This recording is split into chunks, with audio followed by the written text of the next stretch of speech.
Shalom, everyone.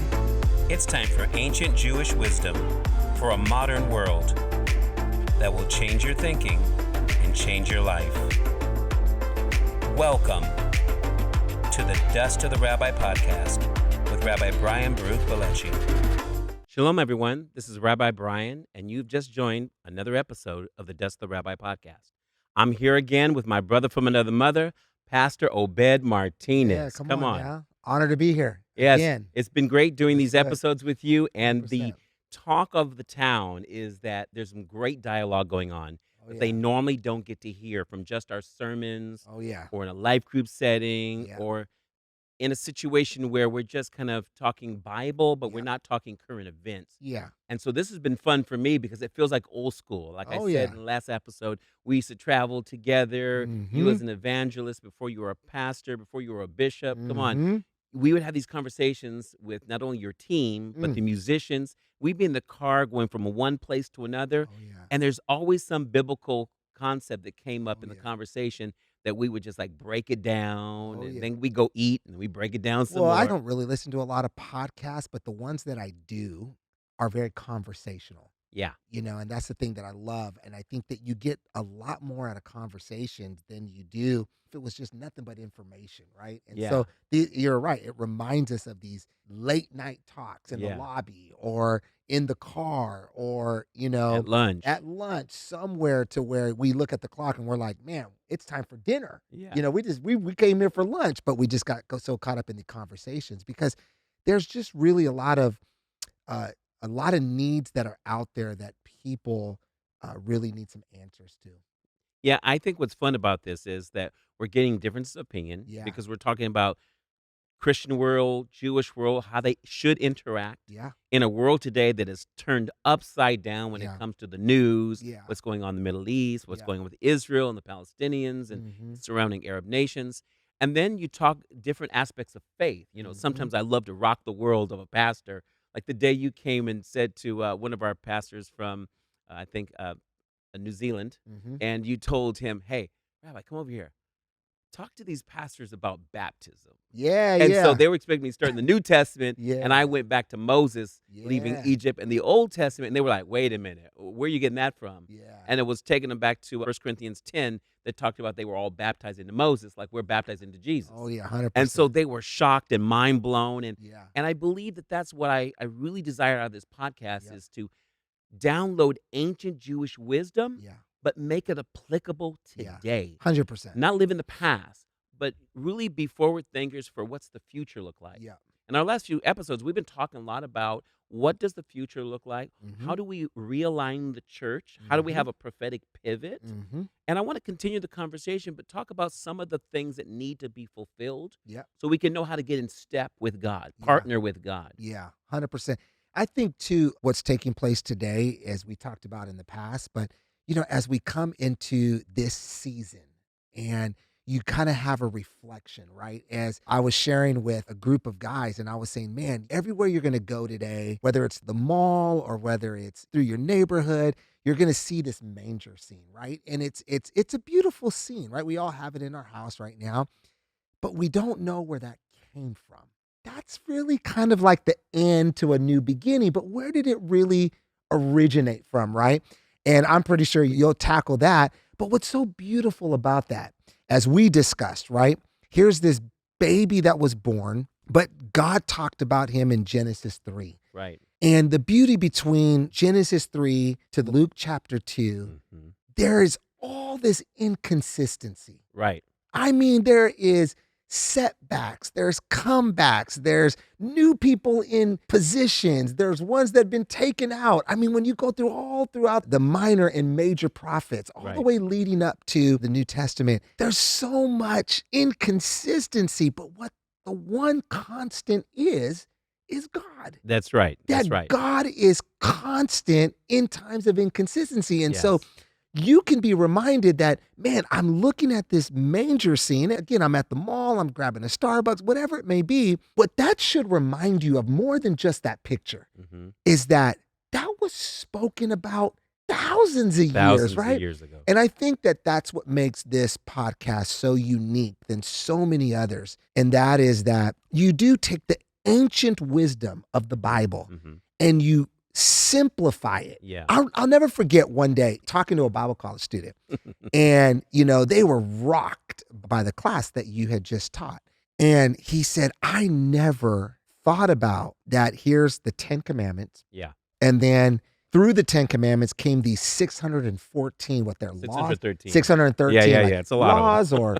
or individual commands. Individual commands, right? So, okay, so it's hard enough for 10. Yeah. And now there's 613, right? Yeah. But then you were like, no, but through the fulfillment of Jesus, he simplified it and it went down to 2. Yeah. Well, even the 10 can be simplified. Yeah, too. that's what he was saying, right? Yeah. And it reminds me of this podcast because the Old Testament and ancient Jewish knowledge, if you're not part of that culture, you don't understand it. You don't understand. And you've always been a massive proponent of going, guys, we can't take content and strip it from its culture. Yeah. You have always been that way, right? Yeah, right. And so the thing that I love though, man, and I guess what I'm trying to say is this podcast takes what is complicated and simplifies it. Yes, it does. Yeah. And that's what people are looking for today. I remember the day that we decided we were going to write our Bible college curriculum. Yeah. And I got the privilege of doing the writing and, collaborating with all of our pastors and all the teaching so that it made an application to the people serving in our church, but also the business leader, person in the world. And we had these core values at the time that were very simple. Yeah. Love God, love life, love people of our city. Now Yeah. it's a little more expansive. Yeah. A lot of great things that we put out there for people to understand the culture Yes. of the church and the culture of destiny, but really the culture of Jesus. Yes. And when I was going through this process, one of the things that stood out was a series we did on covenant. Yes. You remember that? Oh, yes. man. I still have all the notes. I have your notes. I have every campus Yes. pastor's notes. And I began to take all of the messages and go back to the Bible and understand covenant, which is something even most marriages don't understand. Because they're so focused on being committed. They don't understand you can't commit until there's a covenant. Yeah, 100%. And if you don't covenant with a person, you really don't know them. Yeah, you don't know. Which is why it's easy to break a commitment, whether it's marriage, partners in business, leaders that say one thing before they get elected and say another thing, right? Oh, yeah. This country was based upon a concept of covenant Yes. that was really based on our Constitution. Yeah, 100%. And that goes back to Israel Yeah. because those 613 Yeah. are just details of the covenant, which became their constitution. Jeez. And we miss that because how many laws did we have to learn about to drive our cars? Oh, man.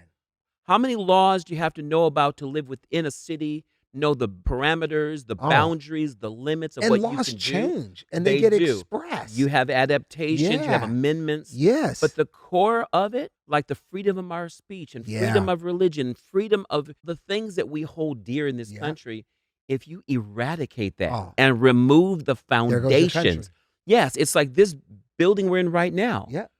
The foundation is the support to the walls that we put up. Yeah. And I think the country doesn't realize that and believers don't realize that, but the church needs to realize 100%. Because what you're saying in our previous episodes is the church needs to get back in a realignment, kind of like Israel's dry bones of Ezekiel's prophecy had to come back together. Yeah. And the church is fragmented. And that is the reason why the world is still broken. That's exactly because we're the solution to a problem that God saw in the world. 100%. The world reflects the church. Yes. And a city was always designed, according to God, to reflect the temple. Right. Right? And so when the city is broken, right, it's because the church is broken. Yes. And even Solomon talked about that in Proverbs. He says, when there's a wise and righteous leader, the city, it prospers. Right. Why? Because it always begins what's in the house of God. Right. And that's why, when we used to travel, what always used to amaze me, because, we were raised in L.A. and, L.A. is a big metropolitan city. And so when me and you started traveling very early on in our ministry, and we would go to these cities that we used to tease, man, they're so small, you blink and you're out. Yeah, right? yeah. But what always baffled us was that it just seemed like the church was in the center of the community. Always. And I remember sitting down and we were at lunch, we were at a Waffle House, and a pastor was telling us, he says, do you guys know that when they actually built these cities, Yes. they started with the church being in the middle. Right. And then everything grew around it. Right. And it just matches what the Bible Yes. says. And Israel. Israel being 12 in, tribes that's around the exactly, tabernacle. 100%, right? Right. And it leads back to the city operates off commitment. Yeah. But God's house Yes. operates out of covenant. Yes. And that's what separates us. Yes. Yes. And so the funny thing about covenant, it goes all the way back to the Garden of Eden. Yeah. And it's specifically well-versed and well-established with Noah. Yeah. Yeah. And he becomes the father to the whole world with his 3 sons, just like originally Adam was the father to the whole world. Yeah. But because of the generations and the sin, the degradation, we know God flooded the earth, and God had to reestablish his covenant. Yes. But it's the same covenant that God revealed to Adam. Yeah. So I started putting it together, and I found at least 8 major covenants from Adam to Jesus. Sheesh. And we all know what the number 8 means. Oh, yeah. New beginnings. New Come beginnings. on. Yes, sir. 8th day circumcision for a child. The 8th day, you think of an 8th day, it's a new week. Yeah. And, 8 is an infinity symbol. Yeah. I remember that was the logo. That was the logo, the Yeah, infinity 100%, symbol. yeah. So I really feel that the millennial today doesn't understand why we preach about a millennium, a 1,000-year reign of Christ or the Messiah, or why Jesus is coming back, because they don't get the story. They don't get the story. They don't get the timeline. Yeah. And I know we can't unpack this all in Right. this episode, but maybe little, Yeah, sprinkling yeah. of prophecy on each one. But it all goes back to Eden because there was a perfect place, a paradise. You look at the world today, it's not so perfect, is it? Right. No. It's not a paradise. I mean, it's not just what's happening in the Middle East. I mean, it's crazy because you're talking about government and leadership and all that. If you think about the experience that Palestinians are having today, this is way before October 7th. Oh, yeah. Because their government, supposed to be freedom fighters, Hamas, is really violent terrorists. And, the word Hamas actually means in Hebrew, violence. And it goes back to the story of Noah when God says, I see violence in the earth. That's why he flooded it. It's the word Hamas. So imagine when they picked that name, they knew to every Israeli was supposed to instill fear of violence. If the righteous are prosperous because there's a righteous leader in play, what does that say for the unrighteous leaders? So you think about covenant, it's so important. When you go back to the Garden of Eden is this place where there's no sin. Yeah. There is a serpent. Yeah, there's unity. There's a snake in the grass there, but the husband and wife are unified. Yeah. Bone of my bone, Flesh of my flesh of my flesh, glory of God on their life, Yes. favor of God. They had dominion. Yes. I'm thinking Authority. about where's the church lost the dominion that we're supposed to have. Call things into existence. Yeah, so it's almost like Jesus coming is to fix the fall Yeah. and to pick man back up from the fall Yeah. and get him back walking in his footsteps. Yeah. I think that when you actually even look at our covenant rights, we have rights in the covenant. We do. Right? And benefits to those rights. Right? Yeah. And the covenant that God established even with Abraham. Yes. Right? Galatians says, hey, you've been adopted into this Right. as Gentiles. Right. Hey, guess what? You're a seed to Abraham. And the promise is covenant Yes. that belonged to Abraham belonged to you. That's right. And so there is something powerful and beneficial when it comes to covenant. Hey, the covenant that you and Magali made, your daughter inherits that, right? Yes. Same with That's us. the foundation for her benefits, It's the foundation, her blessings. 100%. And I think that, when we understand covenant over commitment, right? And we understand that really commitment should just be an expression of the foundation of our covenant, right? Think of all the benefits that come with it, that come with that covenant itself. Yeah. So as I was teaching Bible college students, through Destiny, I was thinking about what is it that keeps the younger mindset from understanding covenant. And I thought about how we do covenant in today's world. We don't have covenant in the true biblical sense. We have contracts. Right. We used to sign the contracts, right? But before that, there was a handshake. Right. And it went back to kind of a blood brotherhood. Yeah, right. They would actually, like a lot of, indigenous people would make themselves blood brothers, and they would have to cut or shed blood and kind of intermingle that blood. And then when we went from the blood brother to the handshake, and then from the handshake to a contract, and now instead of signing a contract, we accept the terms of the contract through our phones, through the push of a button. Yeah. And what DocuSign. we did, DocuSign. Yeah. I had to do that for my house, right? Yeah. But when you think about it, have we reduced the revelation of what covenant is? We can simplify so much that you can actually water down something. Right. When you actually go back to even covenant itself, covenant came from the word of God. Yes. Like God was saying, I'm going to bless you, Abraham. Mm-hmm. Then covenant took place, Yes. right?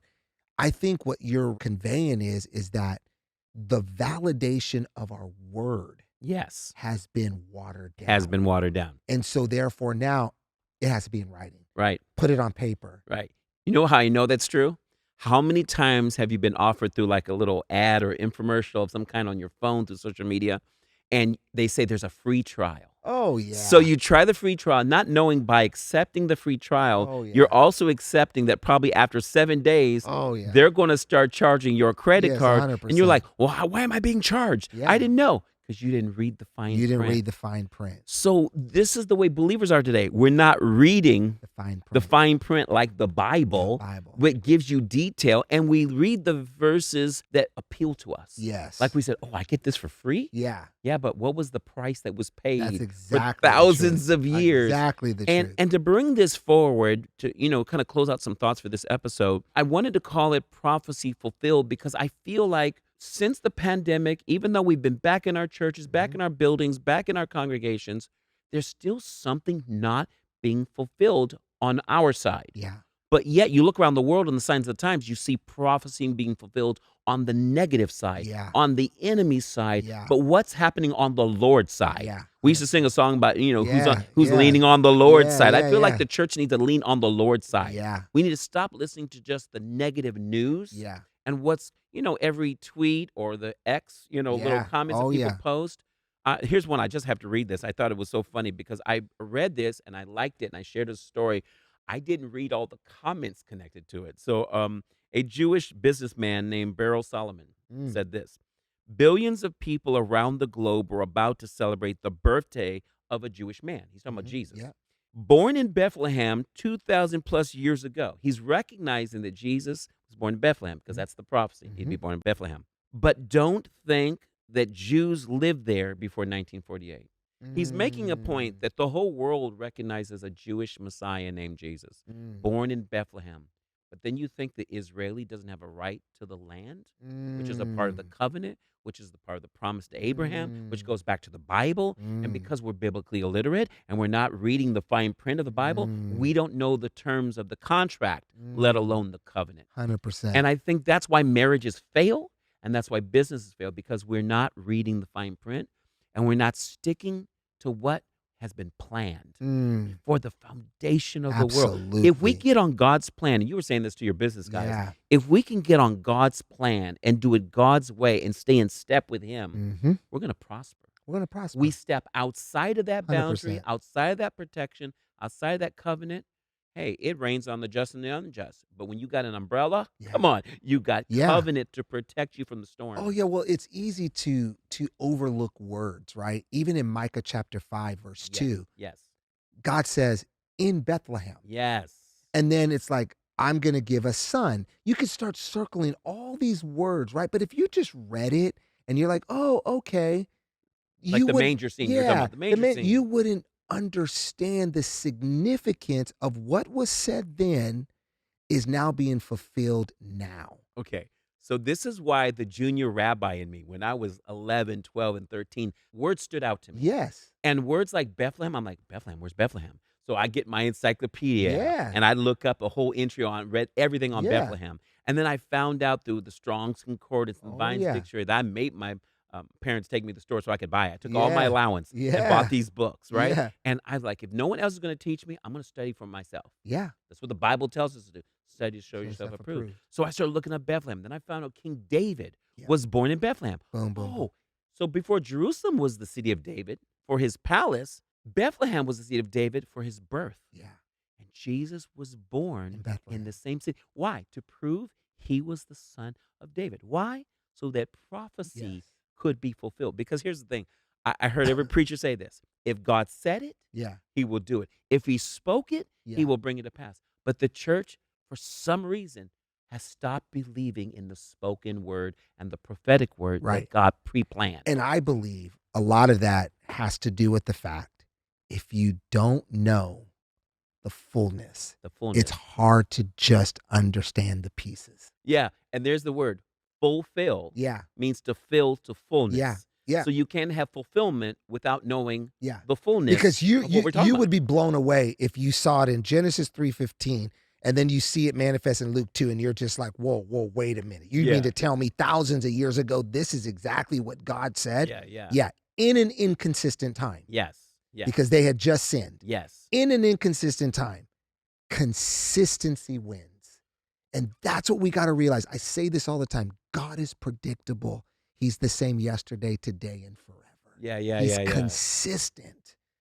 You know, it's almost like prophecy leads to the prophetic process that restores purpose. Yes. Because I think the purpose of God doesn't change. You know, we always talk about this, God never changes. Right. You know, Jesus is the same yesterday, today, and forever. Hebrews 13:8.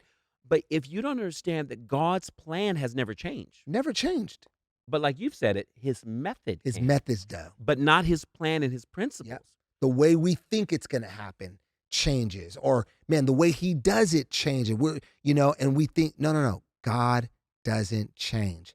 If he said it, it's going to happen. You just have to know the fullness of it. And if you align your marriage to it, align your business to it, your relationship with God to it, everything becomes fulfilled because he already said it. He already said it. We don't have to kind of recreate the story. No. It's already there in the text, and we just got to step into it. So I'm going to encourage those that are listening right now, just make sure that your life is in alignment with what God has already spoken. Instead of following every guru out there, we have a proven text and a Bible that not only the cities match up, the history, the archaeology, but if you're listening today, the dust of the rabbi can be on your life when you're walking in the footsteps of Jesus, when you understand that Jesus fulfilled the role he was supposed to play in his first coming, and he's going to fulfill the role he's going to play in his second coming. Amen. We're glad that you have joined us today. We love you.